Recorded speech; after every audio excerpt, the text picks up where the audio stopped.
A'udzu billahi minasyaitonir rajim. Bismillahirrahmanirrahim. Ila hadratin Nabil Mustafa Rasulullah sallallahu wa alihi wa sahbihi wa dzurriyyatihi tan syamtal qadir jailin majalul nusaidin Syekh Muhammad Nawawi Syafi'i al-Qadir bin Syekh Ahmad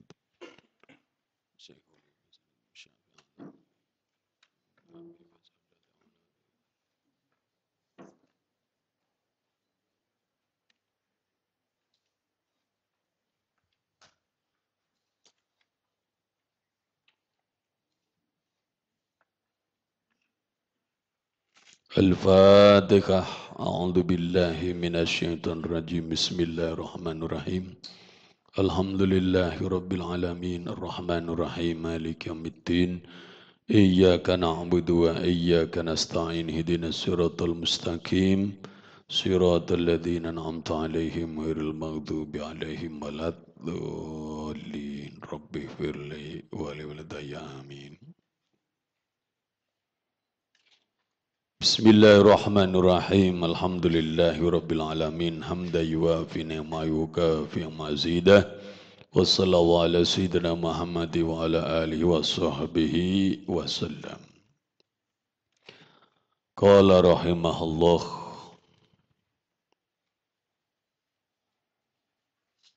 Thumma qala sa'altani fa'ajabtuka wa uridu an as'alaka fa'ajibni.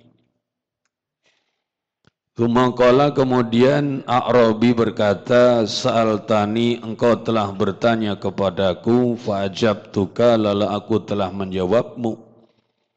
Bauridu, dan aku berkehendak, an as'alaka, bahwa aku bertanya kepadamu, fa'ajibni, maka jawablah aku. Qala berkata, ya Harun ar-Rasyid, kul katakanlah. Faqala al-A'rabiyyu, maka A'rabi berkata, manakulu, apakah yang akan kita katakan, fi rajulin, tentang orang, seorang laki-laki, nadhara ila mur'atin, yang memandang kepada seorang wanita. Volumenya tambah dikit. Fi waqti sholatil fajri, di dalam waktu sholat fajar. Hurimat alaihi, lalu ia, wanita itu diharamkan atasnya. Falamma kana waktu duhri, maka tatkala ada waktu duhur, halat lahu, maka wanita itu halal baginya. Falamma kana waktul asri, maka tatkala ada waktu asar, hurimat alaihi, maka wanita itu diharamkan atasnya. Falamma kana waktul maghribi, maka tatkala ada waktu maghrib, halat lahu, maka halallah wanita itu baginya. Falamma kana waktul isya'i, maka tatkala ada waktu isya, hurimat alaihi, maka wanita itu haram atasnya. Falamma kana waktu subahi, maka tatkala ada waktu subuh, falamma kana waktu subahi, maka maka tatkala ada waktu subuh, halat lahu, maka halalah wanita itu baginya. Falamma kana waktu dhuhri, maka tatkala ada waktu duhur, hurimat alaihi, maka haram wanita itu atasnya. Falamma kana waktul asri, maka tatkala ada waktu asar, halat lahu, maka halalah wanita itu baginya.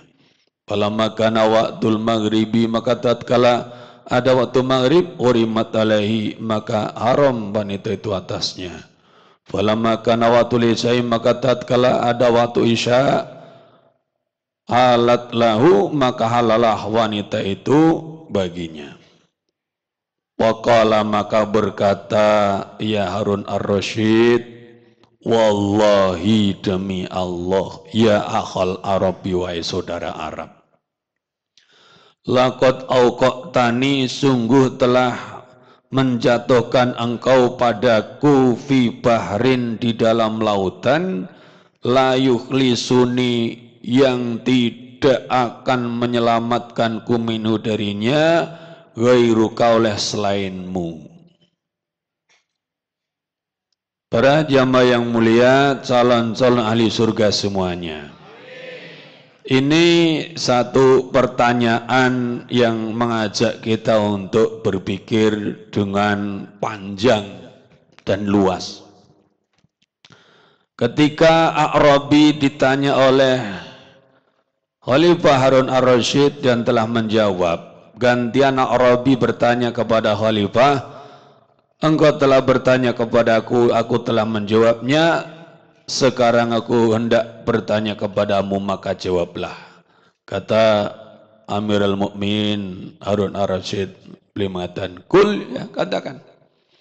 Maka berkatalah A'rabi, apa yang akan kita katakan tentang seorang laki-laki yang ia memandang kepada seorang wanita di waktu sholat fajar, sholat subuh, wanita itu hukumnya haram baginya. Lalu pada waktu duhur, wanita itu halal baginya. Pada waktu asar, haram lagi. Pada waktu maghrib, halal lagi. Pada waktu isya, haram lagi. Tatkala waktu subuh, halal lagi. Tatkala waktu duhur, haram lagi. Tatkala waktu asar halal lagi. Tatkala waktu maghrib haram lagi. Tatkala waktu isya halal lagi. Coba apa maksudnya? Yang bisa jawab silakan pulang dulu. Ini tebak-tebakan nih. Ternyata Pak Khalifah Harun Rasyid kebingungan. Wahai demi Allah, wahai saudara Arab, engkau benar-benar telah menjatuhkan aku di satu lautan yang tidak akan bisa menyelamatkannya, yang tidak akan bisa menyelamatkan aku darinya kecuali engkau. Waqala, maka berkata ya Arabi lahu kepada Khalifah Harun Rasyid, anta khalifatullahi, engkau itu khalifahnya Allah. La yang bagi, tidak siukiannya antak jiza, bahwa engkau tidak mampu an mas'alatin, dari satu masalah.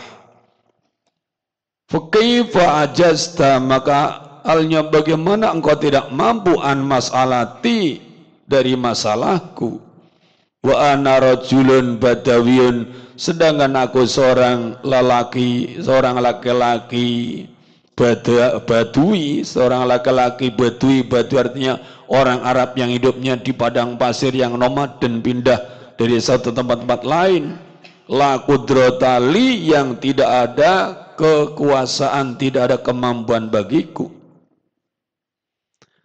Para jamaah yang mulia, calon-calon di surga semuanya, ketika Khalifah Harun ar-Rasyid ditanya tidak bisa jawab, A'rabi kemudian memberikan satu kritikan. Engkau itu kan khalifatullah, tidak seyogianya engkau tidak mampu tentang satu masalah. Jadi ini pelajaran, kalau di dalam sistem Islam, seorang khalifah, seorang Amirul Mukminin, pemimpin orang-orang beriman, semestinya adalah orang yang paling alim di tengah-tengah kaum muslimin. Jelas ya? Kenapa? Karena dalam sistem Islam yang akan mengadopsi, akan mentabani hukum-hukum itu khalifah.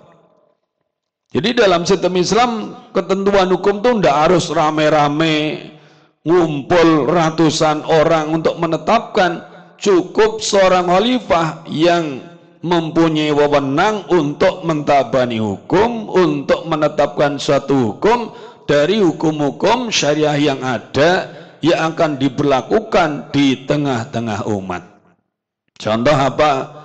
Sekarang ini kalau mau Idul Fitri atau sebelumnya mau Ramadan, sering beda-beda, betul enggak? Nanti kalau khalifah sudah tegak kembali, daulah khilafah tegak kembali, khalifah sudah dibaiat di tengah kaum muslimin, pendapat beda-beda bisa saja ada, tapi yang akan berlaku untuk seluruh masyarakat, untuk seluruh umat cuman satu, yaitu yang ditabani, yang diadopsi, yang ditetapkan, diberlakukan oleh khalifah. Itu yang kemudian disebut amrul imam yarfaul khilaf. Jadi perintah dari imam, dari pemimpin kaum muslimin mengangkat beda pendapat. Kenapa sekarang seperti Muhammadiyah hari Sabtu udah puasa, sementara NO dan kebanyakan kaum muslimin baru hari Ahad?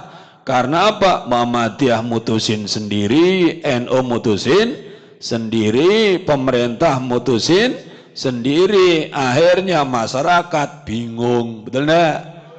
Nanti tidak ada lagi model kayak begitu.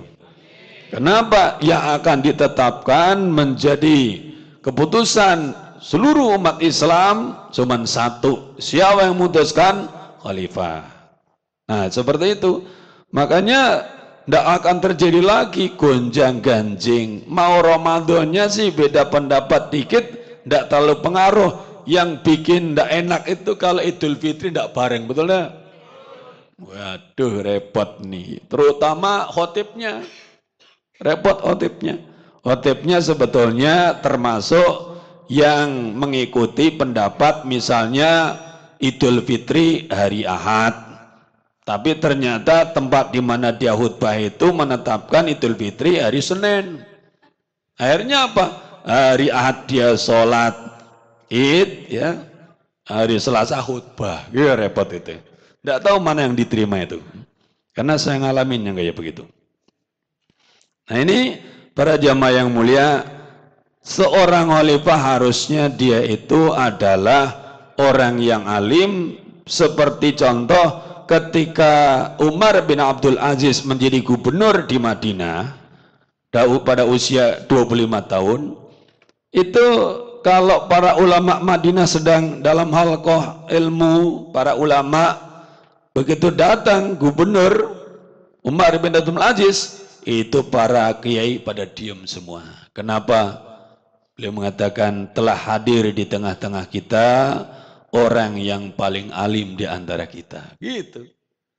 Ya, makanya ada enggak kira-kira capres kita, cawapres kita yang seperti ini keadaannya, ada tidak? Enggak ada.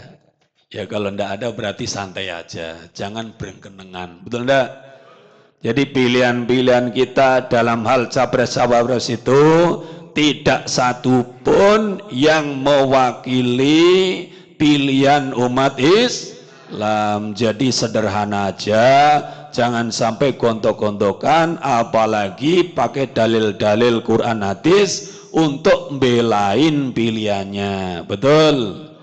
Kalau kita punya pemahaman ada calon-calon yang dibalik dia kekuatan kekufurannya lebih besar, ya patutlah untuk dihindari, tapi itu memang sebatas nalar yang kita gunakan, tapi tidak satupun di antara capres-capres itu yang layak kita bela, apalagi menggunakan dalil-dalil hukum syara, karena mohon maaf tidak satupun di antara mereka punya niat menerapkan hukum-hukum Allah. Betul begitu?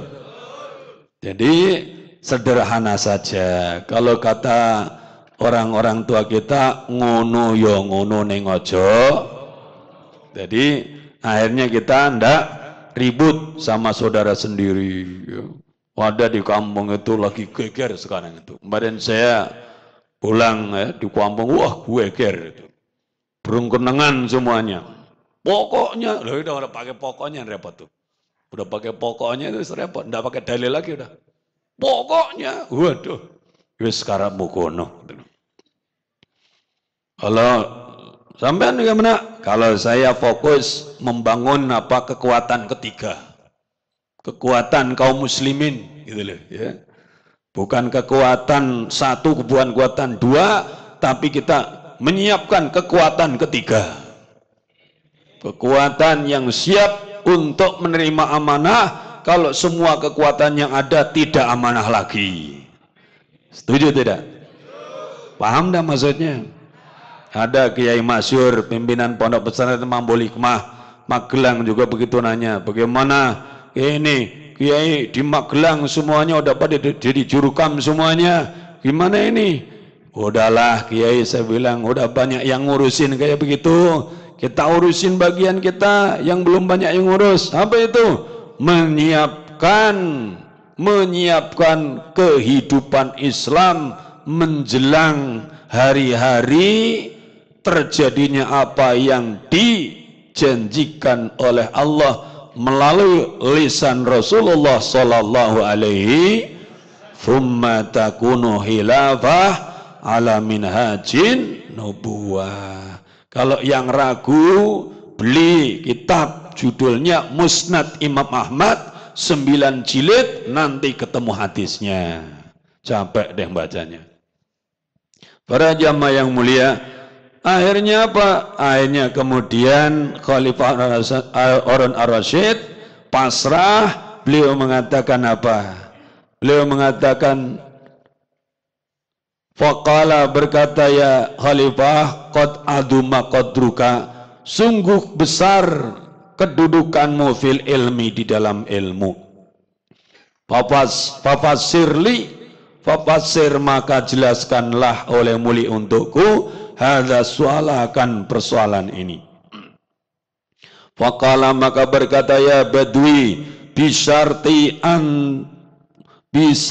an tujbiro, dengan syarat bahwa engkau menutupi al-kasiro, akan orang yang pecah, maksudnya orang yang hatinya pecah, yang hatinya susah, wa tarhamul faqira, dan engkau menyayangi orang fakir, wala tazri, dan engkau tidak menghina bil fakiri, dengan orang fakir. Faqala, maka berkata, ya Khalifah, hubban, karena cinta, wa karamatan, dan menghormati. Kata A'rabi atau Badui itu, ya saya akan jelaskan syaratnya. Engkau wahai Khalifah, engkau tutupi hati orang yang pecah, orang yang susah, engkau sayangi orang fakir, dan engkau tidak menghina atau mencela orang fakir. Kata Khalifah, baiklah, karena cinta dan hormat saya siap melaksanakan. Mantap enggak? Orang zaman dulu itu Khalifah dikasih masukan rakyatnya mau, betul enggak? Kira-kira sekarang ada enggak kira-kiranya? Enggak usah Khalifah, lurah ada enggak yang mau dengerin kayak begitu? Coba kalau ngaji begini lurah datang, mantap enggak kira-kira? Itu di samping untuk silaturahim dengan warga, betul enggak? Ngomong-ngomong, kita udah kenal belum sama lurahnya? Gimana sih? Orang sering-sering tidak kenal lurahnya ini. Ini repotnya. Kalau zaman dulu luar biasa seperti itu. Nah, akhirnya apa? Diterangkanlah apa maksudnya. Faqala, maka berkata, ya Rabbi, hadzal rajulu, orang ini itu naldara ila amatin, memandang kepada budak perempuan, an-naldara, ia memandang ila amati ghairihi, kepada budak perempuan orang lain, waqtal fajri, di dalam waktu fajar, pada waktu subuh, fahiya alaiha haramun, maka ia atasnya, maka budak perempuan itu atasnya haram. Bala makana waktu duhri, maka tatkala adalah waktu duhur, istaraha, maka ia membelinya, halat, maka budak perempuan itu halal lahu, baginya. Jadi yang dimaksud ada orang melihat wanita pada waktu fajar haram, ketika waktu duhur halal, maksudnya apa?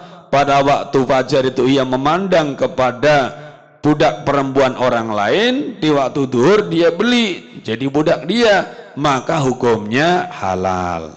Falamma kana watul asri, maka tatkala ada waktu asar, aqtaqaha, ia memerdekakannya, urimat alaihi, maka diharamkanlah wanita itu atasnya. Falamma kana waqtul maghribi, maka tatkala ada waktu maghrib, tazawaja, ia menikahinya, alat lahu, maka wanita itu halal baginya. Di waktu Di waktu asar orang itu memerdekakan budak perempuannya, maka status budak itu haram dipandang. Tatkala waktu maghrib dinikahinya, maka halal lagi. Jadi sesungguhnya ya, memandang saja itu sudah haram. Apa? Udah haram. Makanya sesungguhnya kalau menurut hukum syariah yang sebenar-benarnya, nonton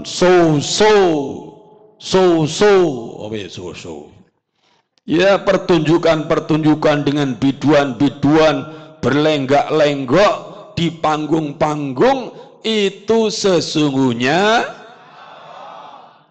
tapi kalau nontonnya di TV beda hukumnya. Itu loh masalahnya. Jadi makanya kalau yang masih jadi penggemar nontonnya lewat TV saja. Gitu loh. Betul? Iya. Yang haram paten itu nonton live langsung di hadapan mata. Kalau nonton di TV tergantung. Kalau nontonnya netral, mana airnya?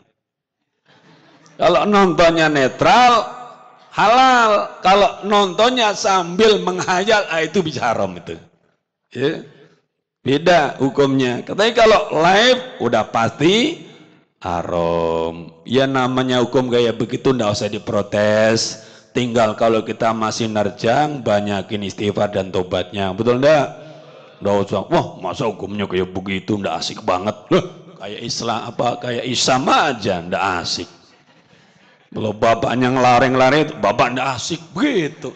Jadi kalau kita kerjaannya, kalau ngelihat hukum terus, nggak asik, itu berarti ya, apa istilahnya ya, kanak-kanak gitu.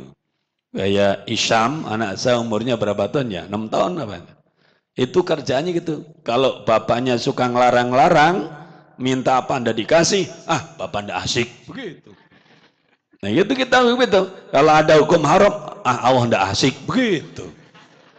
Hati-hati, hukum kok asik-asikan. Hukum ya begitu adanya, haram ya haram gitu. Nah itulah pada makan waktu asri atakoha, pada waktu asar dimerdekakan ya haram, pada waktu maghrib dinikahi ya halal. Fala makana waktu isya, maka tatkala ada waktu isya tolakoha, ia mentalaknya, urimat maka haram ya imro'ah alai atasnya. Fala makana waktu fajri, maka tatkala adalah waktu fajar, rojaha ia merujuknya, alat lahu maka halal baginya. Fala makana waktu duhri, maka tatkala ada waktu duhur, doharoha ia mengdoharnya, urimat alaihi maka haramlah wanita itu atasnya.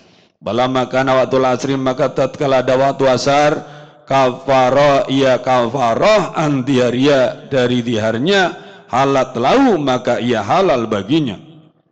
Bala makana waktu maghribi, maka tatkala ada waktu maghrib, irtadda maka murtad ia rajul anil islami dari Islam, hurimat alaihi maka haramlah wanita atasnya.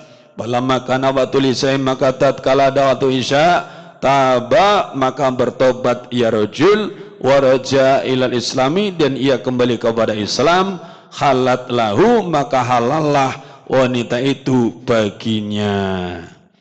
Jadi para jamaah yang mulia, ini menjadi pelajaran bahwa memandang wanita itu terkadang halal, terkadang haram. Ketika ada orang memandang kepada budak perempuan orang lain, hukumnya. Ketika budak itu dibeli jadi miliknya, hukumnya. Ketika budak yang telah dibeli dimerdekakan, hukumnya. Ketika kemudian budak perempuan itu dinikahinya, hukumnya. Tatkala kemudian ditalak, hukumnya. Jadi mantan istri itu haram dipandang-pandang. Dipandang-pandang hukumnya, kemudian dirujuk kembali hukumnya, kemudian setelah dirujuk didihar. Dihar itu apa? Orang ngomong sama istrinya, anta alayya kadhahri umi. Engkau itu atasku seperti punggung ibuku. Itu namanya dihar. Kalau sudah seperti itu, maka wanita itu haram digaulinya. Nah, kemudian kalau ada orang membiar istri, dia kafaroh, memberikan budak, terus dia lakukan, maka wanita itu jadi halal lagi. Begitu sudah halal, orang itu murtad. Kalau ada orang punya istri, terus orang itu murtad, istrinya halal atau haram? Haram, sebab orang murtad, dia jadi non-muslim, pernikahannya juga ikut batal. Ini loh. Kemudian apa? Kemudian dia taubat lagi, masuk Islam lagi, maka istrinya jadi halal lagi. Itu loh maksudnya. Ini tebak-tebakannya begitu. Fafaria Harunu, maka gembiralah Khalifah Harun ar-Rasyid, wa amarolahu, dan beliau memerintahkan untuknya, untuk laki-laki itu, bi asroti alafi dirhamin, dengan 10.000 dirham. Falamma hadarat, maka tatkala telah hadir 10.000 dirham itu, qala berkata Rabi, la hajatali, tidak ada kebutuhan bagiku, biha dengan 10.000 dirham. Radduha, kembalikanlah ia ila ashabiha, kepada pemilik-pemiliknya. Faqala, maka berkata ya Harun ar-Rasyid, turidu, engkau mengendaki, an ajriyalaka, bahwa aku menjamin makananmu, ya, laka untukmu, jarayatan, akan jaminan makanan, takfika, yang mencukupimu, muddata hayatika, semasa hidupmu.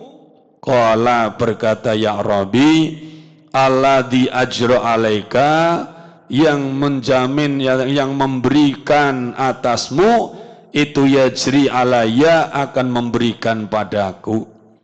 Qala, berkata ya Harun ar-Rasyid, fa in kana, maka jika ada, alaika atasmu, dainun, oleh hutang, qadainahu, kami akan melunasinya angka darimu. Qala, berkata Rabbi, la, tidak. Walam yakbal, dan tidak menerima ya Rabbi, minhu, dari Khalifah Harun ar-Rasyid, syai'an, akan sesuatu pun. Ini ya Rabbi, orang Arab Badui itu, setelah dia menjelaskan apa maksud pertanyaannya, Khalifah Harun ar-Rasyid gembira, memerintahkan kepada stafnya untuk memberi hadiah 10.000 dirham. Bisa beli mobil ini, bisa beli mobil. Tatkala 10.000 dirham sudah hadir, kata Robi, la hajatali biha, mohon maaf, saya tidak butuh 10.000 dirham itu. Raddu'a ila sahabiya, kembalikan ya kepada pemiliknya. Kalau kita ya baru dialog sama presiden, presiden puas, kemudian kita dikasih 10.000 dolar. Kira-kira gimana? Terima tidak? Terima. Itu ada tamu mungkin kasih tempatnya. Ini ya ibu-ibu, yang bapak-bapak di sini. Diterima kita, tapi boleh tidak? Kemudian, apakah engkau mengendaki saya memberikan upah kepadamu, jaminan makanan atau kehidupan yang mencukupimu sepanjang hidupmu? Kata Badui itu, mohon maaf Pak Khalifah, zat yang memberikan upah kepadamu, beliau juga akan memberikannya kepada aku. Kata Khalifah, kalau kamu punya utang, biar kami yang melunasi utangnya itu untukmu. Kata Badui, la, saya ndak punya utang. Mantap enggak? Mantap enggak? Mantap tuh orang, ndak punya utang ternyata dia. Nah ini juga satu pelajaran ya. Di masa Daulah Khilafah masih berdiri, di mana kita punya khalifah itu peduli utang rakyat. Makanya kalau ada rakyat punya utang, ndak bisa bayar, kadang khalifah akan memutuskan dibayar oleh negara. Udah ada yang amin dah ya. Sebab apa? Sebab kalau ada orang punya utang ndak bisa bayar sampai mati ndak ada yang tanggung, pintu surga tertutup untuknya. Jangankan orang biasa, sampai pun orang mati syahid, mati punya utang ndak dibayar. Kata Nabi, asy-syahadatu tukaffiru kulla syai' illa dain. Yang namanya mati syahid mengkafarah setiap sesuatu dosa kecuali utang. Utang itu tidak bisa dihapus dengan mati syahid sekalipun. Makanya karena para khalifah, para amir, para wali dalam Daulah Khilafah Islamiyah itu peduli nasib rakyat dunia sampai akhirat, maka kalau ada orang punya utang tidak bisa bayar, dibayar oleh negara. Maksudnya sebetulnya tidak sekedar masalah bayar utang, masalah keselamatan akhiratnya. Tapi ternyata dia tidak punya utang. Mantap enggak? Orang Badui aja tidak punya utang, gitu kan? Memang kala itu hidupnya makmur. Walam yakbal minu syai'an, dan ia tidak menerima dari khalifah sesuatu apapun. Wasa'alau Rasyidu, dan bertanyalah Khalifah Harun ar-Rasyid kepadanya. Wasa'alau, dan bertanya kepadanya, kepada A'rabi ar-Rasyidu oleh Khalifah ar-Rasyid, an ahli, tentang keluarganya, wa biladihi, dan negerinya. Fa'ahbara bihi, maka ia mengabarkan dengannya, bianau, bahwa sesungguhnya ia itu Musarridho ibnu Ja'far as-Sadiq, ibnu Ja'farin as-Sadiqu bin Ja'far as-Sadiq, ibnu Muhammadin al-Bakiru bin Muhammad al-Bakir, ibnu Husaini bin Husain, ibnu Aliin bin Ali, ibnu Abi Talibin bin Abi Talib. Kemudian Khalifah Rasyid bertanya tentang A'rabi tadi, tentang keluarganya, tentang negerinya. Maka kemudian A'rabi itu menerangkan bahwa sesungguhnya beliau itu namanya Musa ar-Ridho, putranya Imam Ja'far as-Sadiq. Ja'far as-Sadiq putranya Muhammad al-Bakir, ya, Imam Muhammad al-Bakir. Muhammad al-Bakir putranya Sayyidina Husain. Kemudian Sayyidina Husain putranya Sayyidina Ali bin Abi Thalib.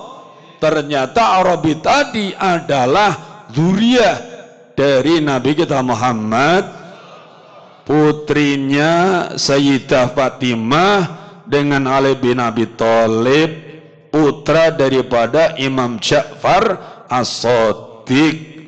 Jadi kalau zaman sekarang disilakan beliau itu seorang Habib. Ternyata nyamar wakana dan adalah A'rabi itu yatazazya. Maksudnya wakana dan adalah Musa Ridho itu yatazazya, berpakaian bizizi A'rabiyin, bizizi A'rabi hada, ya, bizizi A'rabin, ya, bizizi A'rabin, dengan pakaian A'rabi, pakaian Arab Badui, zuhdan karena zuhud fitunya di dalam dunia, watawaru'an, dan karena warok anha dari dunia. Ternyata yang tadi kita sebut A'rabi itu bukan orang sembarangan. Zuriyahnya Rasulullah, beliau adalah Sayyiduna Musa ar-Ridho bin Ja'far as-Sadiq bin Muhammad al-Bakir bin al-Husain bin Ali bin Abi Thalib. Kok beliau berpakaian kayak Arab Badui? Ya karena beliau zuhud dan warok dari kehidupan dunia ini. Waqama ilaihi, maka berdiri kepadanya Harunu oleh Khalifah Harun ar-Rasyid, waqabbala dan mencium ma baina ainaihi, apa yang ada di antara kedua matanya. Thumma qara, kemudian beliau membaca Allahu a'lamu haitsu yaj'alu risalatahu. Allah bermula, Allah itu a'lamu, zat yang lebih mengetahui, haitsu yaj'alu, di mana menjadikan ya Allah risalah atau akan risalahnya. Wan sarafa, dan pergilah ya Musa Ridho. Zakara, menyebutkan dalikakan itu As-Suhaimi oleh Imam Suhaimi fi Lubabit Talibina, di dalam kitab Lubabut Talibin. Jadi ini juga pelajaran ketika Khalifah Rasyid mengetahui orang A'rabi di hadapannya ternyata bukan orang sembarangan, tapi dzurriyyah Rasulullah, yaitu Sayyiduna Musa Ar-Ridha bin Ja'far As-Shadiq bin Muhammad Al-Baqir bin Husain bin Ali bin Abi Thalib. Segeralah beliau berdiri, kemudian mencium di antara kedua matanya. Kebayang tak maksudnya?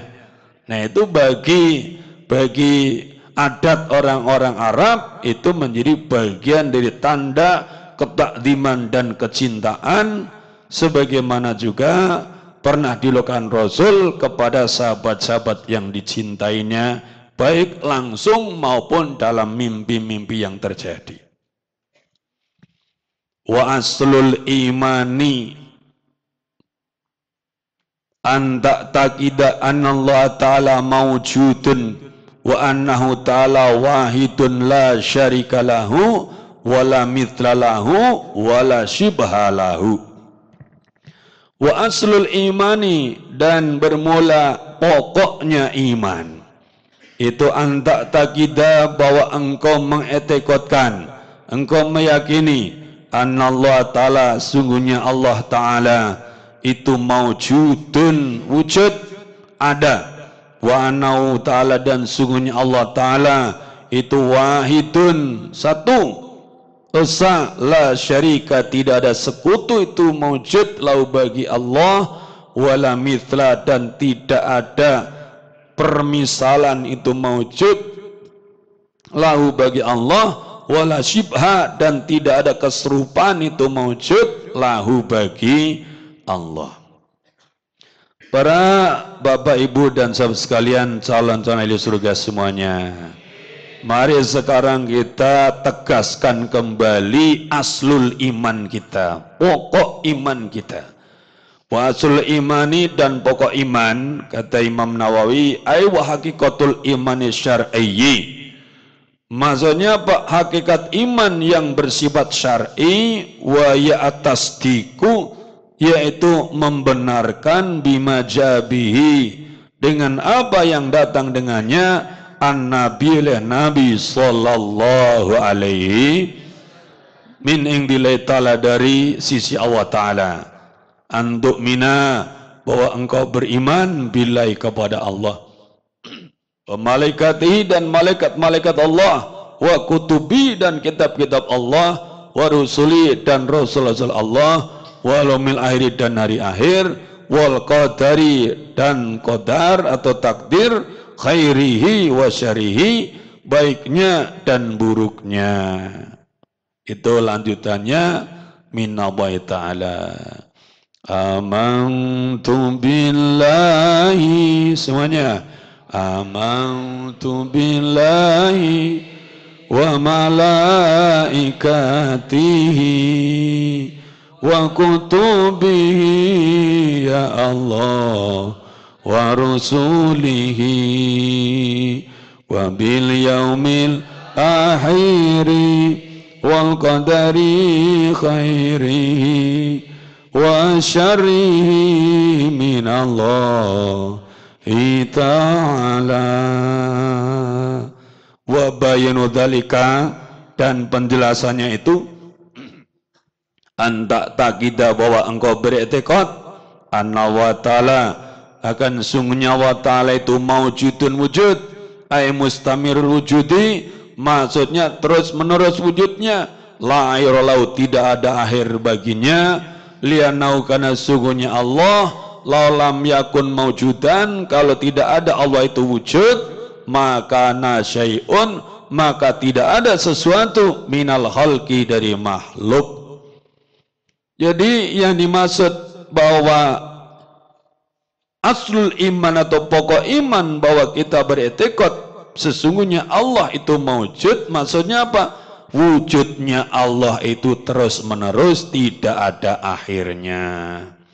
Allah yang menciptakan Nabi Adam sampai sekarang masih ada. Allah yang menolong Nabi Nuh ketika terjadi banjir menggenangi bumi, sekarang masih ada. Allah yang menyelamatkan Nabi Musa dan Bani Israel dari kejaran Fir'aun, sekarang masih ada. Allah yang memberikan kepada Nabi kemenangan gilang gemilang Fathu Mekah, masih ada. Akhir artinya apa? Zaman kita sekarang, kalau kita juga mau mengikuti amaliyah para nabi, amaliyah para sahabat salafus saleh, maka Allah pun akan menolong kita sebagaimana telah menolong para nabi, para wali, dan orang-orang soleh terdahulu. Yang beda itu kitanya, Allahnya tidak ada beda. Betul?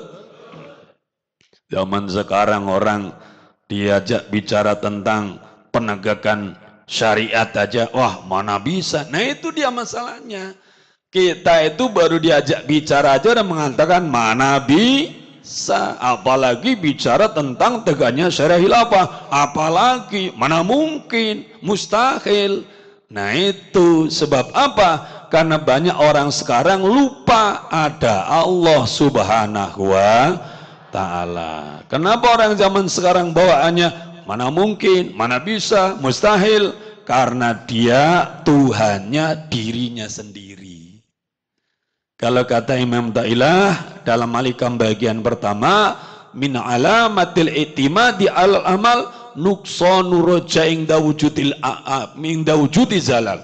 Di antara tanda-tanda orang itu bergantung kepada amalnya, kepada upaya dirinya sendiri, bukan bergantung kepada Allah, berkurang harapan apabila terjadi kesalahan atau dosa. Mestinya apapun yang terjadi, orang Islam harapannya tidak kurang sedikit pun. Jadi kalau misalnya kita ditanya, Bapak Ibu yang mulia, hidup kita ke depan cerah atau suram? Tidak pakai ragu, cerah gitu. Jangan cerah kelamaan, tidak mantep itu. Hidup kita ke depan cerah atau suram? Itu orang Islam. Orang Islam begitu. Sekali lagi, hidup kita ke depan cerah atau suram? Kenapa cerah? Karena Allah gantungan kita. Betul? Allah, bukan presiden, bukan menteri, bukan siapapun. Dan kalau Allah gantungan kita, asal kita mau mengikuti jalannya, membela agamanya, Allah tolong kita, intang surah yang surkum. Kalau kamu tolong Allah, Allah tolong kamu. Dan kalau Allah sudah nolong, yang surkumullahu fala ghaliba lakum. Kalau Allah tolong kamu, takkan ada yang bisa kalahkan kamu. Ini janji Allah, Quran ini. Makanya jangan berani-berani ngelawan orang yang ditolong Allah, pasti kalah. Jangan bicara jumlah, biarpun jumlahnya dikit ditolong Allah, menang. Kam min fi'atin qalilatin walabat katsiratan bitnillah. Berapa banyak kelompok sedikit mengalahkan yang banyak karena izin Allah. Itu. Tapi sebaliknya, biar banyak tidak ditolong Allah, kalah. Contohnya sekarang, umat Islam di Indonesia mayoritas, tapi mohon maaf kalah. Betul enggak? Yang menguasai Indonesia siapa? Itu. Orang Islam itu kerjaannya disuruh dukung-dukung. Betul enggak? Mohon maaf nih ya, mohon maaf. Mohon maaf ini sekali lagi. Seandainya capres cawapres nomor 1 tidak didukung umat Islam, jadi tidak. Capres cawapres nomor 2 kalau tidak didukung umat Islam, jadi tidak. Tanpa dukungan Islam tidak akan mungkin mereka jadi presiden. Tapi ya nasib umat Islam kerjanya dukung-dukung doang. Dukung-dukung bukannya yang didukung. Harusnya umat Islam itu yang didukung, betul enggak? Nah, kenapa kok kita cuma mendukung? Karena kita belum bersungguh-sungguh mengabdi kepada Allah, belum bersungguh-sungguh cinta kepada Rasulullah. Makanya Allah belum turunkan pertolongan sempurna kepada kita. Kenapa kok belum? Lah niat aja belum ada. Kalau kita buka di dalam kitab Nasulibat, biqadrin niyati tama aunullahi ta'ala. Sesuai dengan kadar niat Allah sempurna, tolong kita. Jangan keras-keras ya, takut menyinggung orang lain. Kita itu kalau ngaji begini, lama-lama pada merodol. Betul enggak? Jangan keras-keras nyinggung orang lain. Betul enggak? Kenapa merodol? Satu sebabnya kurang niat. Betul enggak? Kalau tekad kita kuat, ya sampai hatam kita kuat. Betul enggak? Tapi karena memang kita tekadnya itu belum kuat, ya itu dia masalahnya. Setan dibelenggu juga, dari jauh dikedip oleh setan, langsung kelepek-kelepek.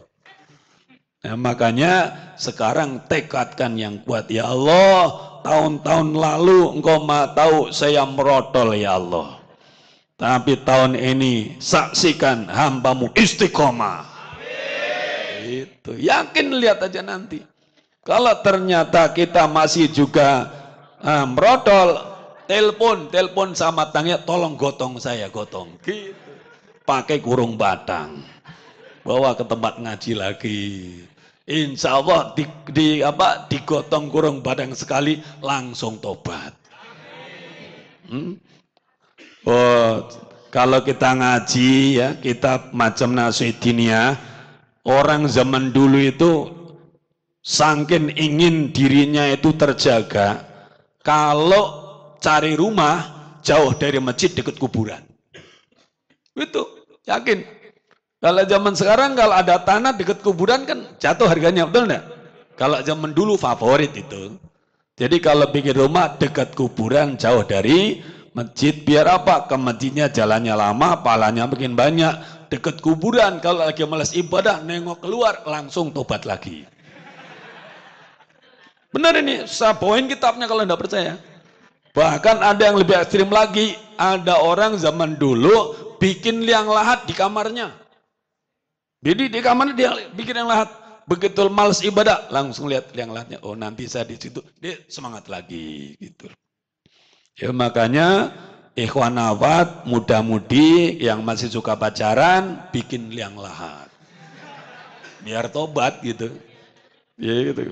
Begitu liang lahat, nanti saya di situ gimana kalau masih pacaran melulu. Kalau udah menikah aja, jangan pacar-pacaran. Betul ya? Kenceng banget.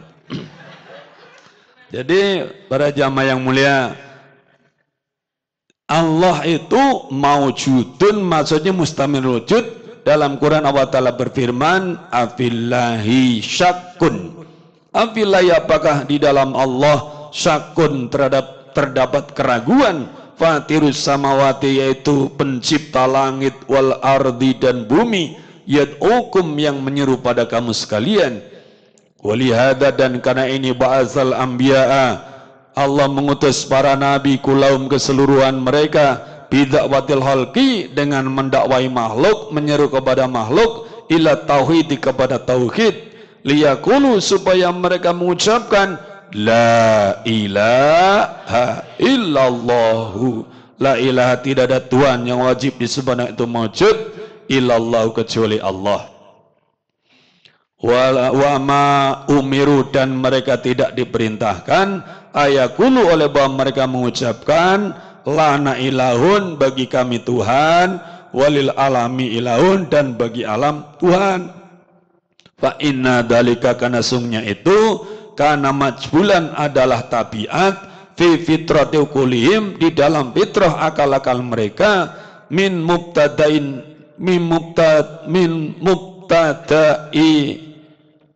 nas'atihim, dari permulaan penciptaan mereka, wa fi unwani sinim, dan di dalam alamat tahunnya mereka atau umurnya mereka. Walidzalika, dan karena itu kalau Allah Ta'ala telah berfirman, wala insal taum, dan jika engkau bertanya kepada mereka, man nolaqas samawati, siapa yang telah menciptakan langit, wal ardo, dan bumi, la yakulunallahu, maka sungguh mereka mengatakan Allah.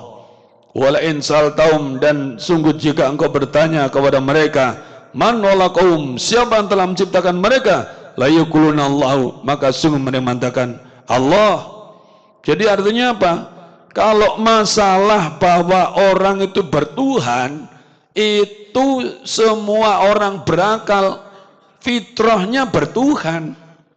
Makanya ajaran agama, ajaran Islam mengajarkan kalimat la ilaha illallah, tidak ada Tuhan selain Allah. Bukan mengajarkan kita punya Tuhan, alam punya Tuhan, kami punya Tuhan, mereka punya Tuhan. Bukan begitu. Kalau bicara tentang punya Tuhan, semua yang berakal ya punya Tuhan.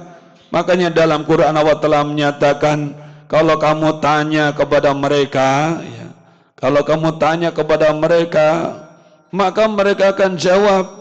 Misalnya pertanyaannya, kalau kita dalam Quran, wal insal taum manalqas samawati wal ardo, jika kamu tanya mereka, siapa yang telah menciptakan langit dan bumi, mereka akan jawab Allah. Wal insal taum man walaqahum, kalau kamu tanya mereka, siapa yang telah menciptakan mereka, la yakulunallah, mereka mengatakan Allah. Tapi tidak itu yang diperlukan, tapi yang diperlukan ketegasan kalimat la ilaha illallah, tidak ada Tuhan yang hak disembah itu wujud kecuali Allah. Wa na'u ta'ala, dan sungguhnya wa ta'ala itu wahidun esa, satu, tunggal, la syarika, tidak ada sekutu itu wujud lahu bagi Allah, ai fil uluhiyati, maksudnya dalam ketuhanan, wala mislah, dan tidak ada permisalan lahu bagi Allah, wala syiba, dan tidak ada penyerupaan itu wujud lahu bagi Allah, ai fi dzati, maksudnya di dalam zatnya, wa sifati, dan sifatnya. Perlu ditegaskan bahwa Allah esa seperti dalam surat Al-Ikhlas, qul huwallahu ahad. Katakan, Tuhan yang mereka tanyakan itu adalah Allah. Allah itu ahad, wahid, esa, tunggal, tidak ada sekutu baginya di dalam ketuhanannya, tidak ada permisalan, tidak ada kesurupan baginya dalam zat dan sifat-sifatnya. Nah ini mohon maaf ya, makanya di tengah-tengah kita ada umat lain bertuhan juga, tapi Tuhannya diserupa-serupakan. Ada yang Tuhannya diwujudkan dalam bentuk orang yang disalib, betul? Ada Tuhannya diserupakan seperti orang duduk bersila dan segala macam. Mohon maaf, dalam akidah Islam tidaklah yang seperti itu. Jangankan orang tua, anak muda juga tahu. Coba kita baca, wadakhola, dan masuk alal Imamil Ghazali, atas Imam Ghazali, syabun, oleh seorang pemuda, alaihi atharul ibadati, yang atasnya terdapat tanda-tanda ibadah, bekas-bekas ibadah. Faqala lahul Imamul Ghazali, maka berkatalah kepadanya Imam Al-Ghazali, ya syabu, wahai pemuda, anta ta'rifullaha, apakah engkau mengenal Allah? Wa qala syabu, maka berkatalah pemuda, wa hal ya'budu, dan apakah akan menyembahnya, man la ya'rifu, orang yang tidak mengenalnya. Faqala maka berkata Imam Ghazali, kaifa araftahu? Bagaimana engkau mengenalnya?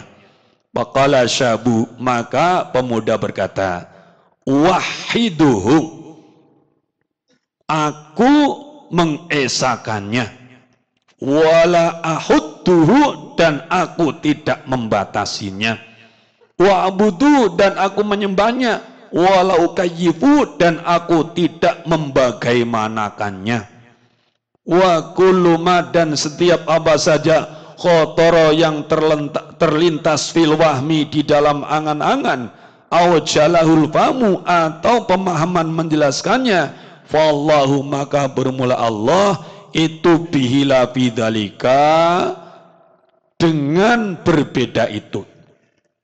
Faqala al-imamu, maka berkata, faqala al-imamul Ghazali, maka berkatalah Imam Ghazali, qata'na, kami telah memperuntukkan umrona, akan umur kami, fit tauhidi, di dalam tauhid, wa qad jama'ahu, dan sungguh telah mengumpulkannya, hadza syabu, oleh pemuda ini, fi thalathi kalimatin, di dalam 3 beberapa kalimat, Zakarahul Muniri, telah mengatakannya, telah menyebutkannya Syekh Al-Muniri fi Tuhfatil Wafiyati, di dalam kitab Tuhfatul Wafiyah. Bapak Ibu, para saudara sekalian, calon ahlul jannah semuanya, ini pelajaran lagi. Di masa kejayaan Islam itu jangan orang tua, anak-anak mudanya hebat-hebat. Nanti juga begitu. Kalau kita itu menerapkan Islam lagi, itu hebat-hebat. Dan sekarang mulai tampak anak-anak kecil umur 8 tahun hafal Quran, udah banyak. Betul enggak? Ada salah seorang sahabat kita, seorang ustadz punya anak umur 3 tahun udah hafal 1 juz lebih. Ketika ikut acara Hafidz Indonesia di RCTI, termasuk salah seorang finalis dan favorit dalam kepesertaannya. 3 tahun sudah mulai ngapal Quran. Hebat tidak? Kalau ngikut psikologi pendidikannya orang kafir, tidak boleh. Anak kecil jangan diberat-beratin gitu ngomongnya. Betul tidak? Biarin aja. Jangan gerak keras. Itu cara orang kafir bikin orang Islam bodoh. Kenapa? Sebab sesungguhnya kalau diterapkan sistem pendidikan Islam, anak usia 7 tahun, 8 tahun, apalagi 9 tahun, hafal Quran 30 juz, banyak. Betul enggak? Ibnul Jauzi umur 10 tahun sudah jadi orang alim, buka pengajian, jamaahnya 100.000. Bayangkan Ibnul Jauzi. Zaman sekarang mana ada, betul enggak? 10 tahun maghrib masih di jalanan. Bahkan habis Isya masih lari-lari di kebun. Betul enggak? Dan saya pulang dari Traweh di Al-Uswah, saya lihat di kebun situ banyak anak lagi main. Ini bapak ibunya kemana? Ya enggak, kalau kemudian nanti nginjek beling terus terluka pas Idul Fitri lagi sakit, repot kan? Bapaknya siapa itu? Bapaknya ya orang, betul enggak? Tapi belum kebayang tentang kehebatan sistem pendidikan Islam. Kalau sudah bau-bau benih Islam, dia bilang, masa malam-malam main gitu kalau anak-anak yang udah kenal benih Islam.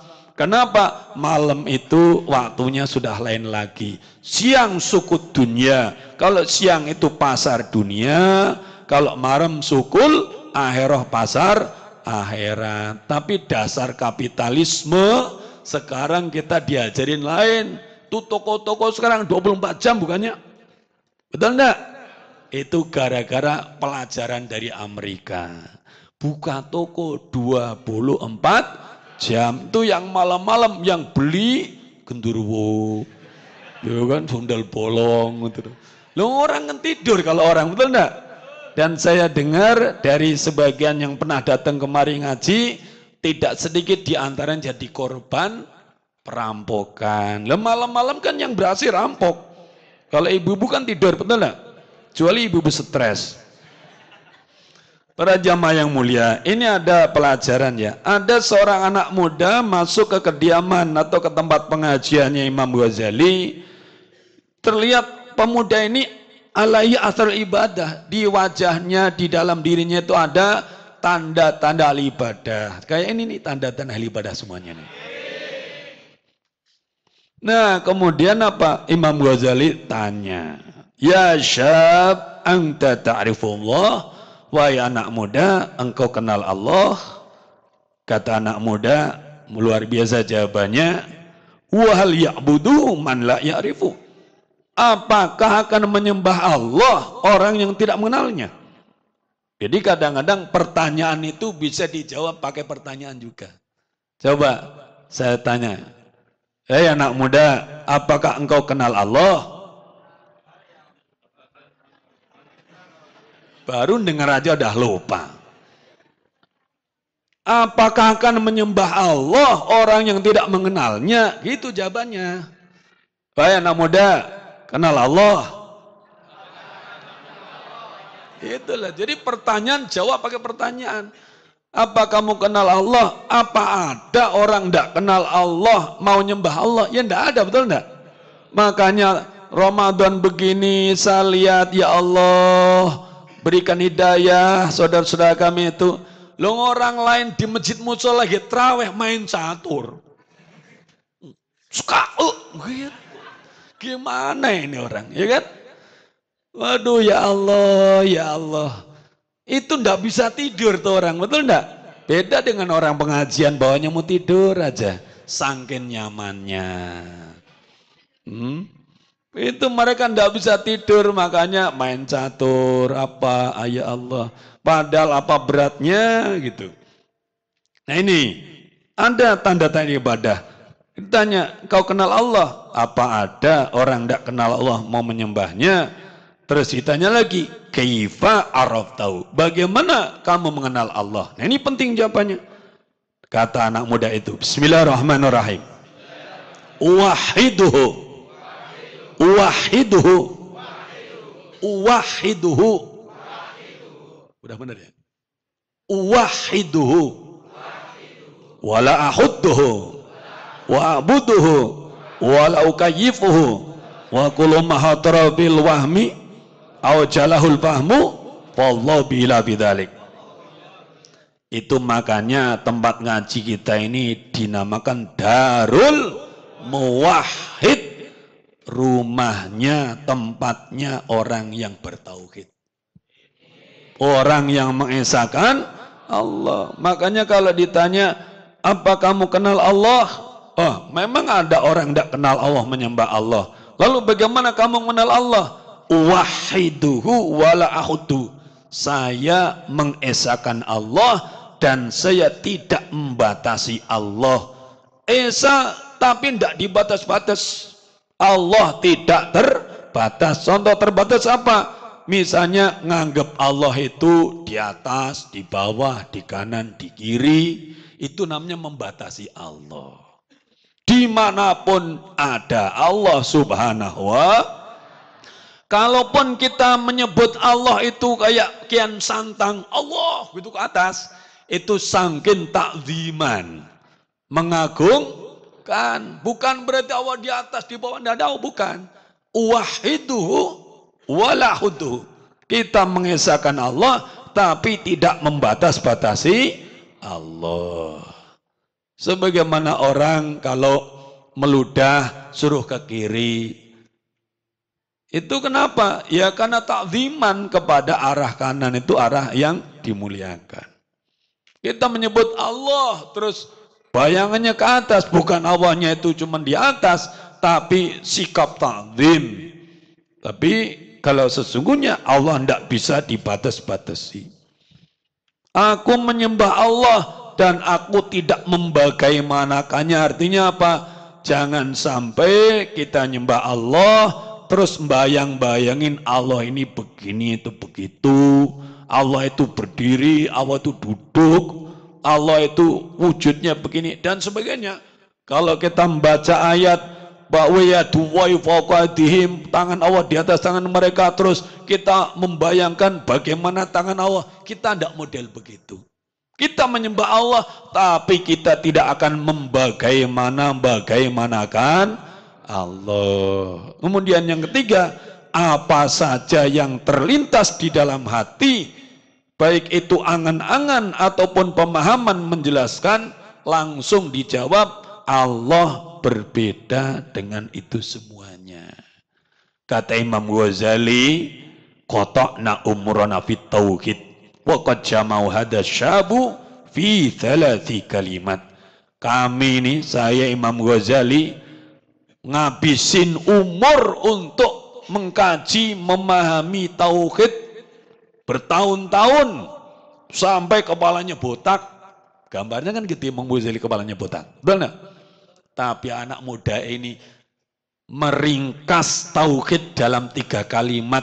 Saya mengesahkan Allah dan tidak membatasinya.